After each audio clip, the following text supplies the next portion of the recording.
భగవద్గీతలోని 7వ అధ్యాయమైన జ్ఞాన విజ్ఞాన యోగములో భగవంతుని పలుకులు.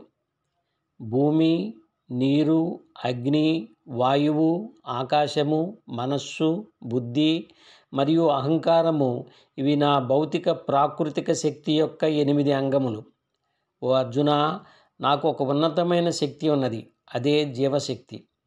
నేనే ఈ సమస్త సృష్టికి మూల ఉత్పత్తి స్థానము మరియు నాలోనికే ఇది అంతా లయమైపోతుంది. నాకంటే ఉత్తమమైనది ఏదీ లేదు. పూసలన్నీ దారముతో గుచ్చినట్లు సమస్తము నాపైనే ఆధారపడి ఉన్నది.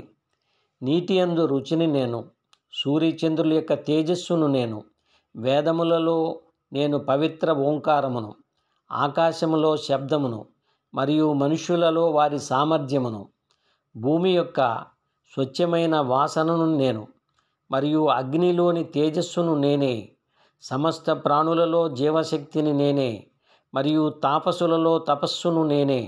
ఓ అర్జున, సమస్త ప్రాణులకు సనాతనమైన మూలబీజము నేనే, ప్రజ్ఞావంతులలో ప్రజ్ఞను నేనే, తేజోవంతులలో తేజస్సును నేనే, బలవంతులలో కామరాగరహితమైన బలము నేనే, ధర్మవిరుద్ధము కాని శాస్త్రసమ్మతమైన లైంగిక క్రియలను నేనే, భౌతిక ప్రకృతి యొక్క త్రిగుణములు అయిన సత్వము, రజస్సు, తమస్సు నా శక్తి ద్వారానే వ్యక్తమైనాయి. అవి నాయందే ఉన్నాయి, కానీ నేను వాటికి అతీతుడను. నా మాయను అధిగమించుట చాలా కష్టము, కానీ నాకు శరణాగతి చేసిన వారు దానిని సునాయాసంగా దాటిపోగలరు. 4 రకాల మనుష్యులు నాకు శరణాగతి చేయరు: జ్ఞానము లేనివారు, సోమరులు, బుద్ధిభ్రమకు గురైన వారు, ఆసురీ ప్రవృత్తి కలవారు.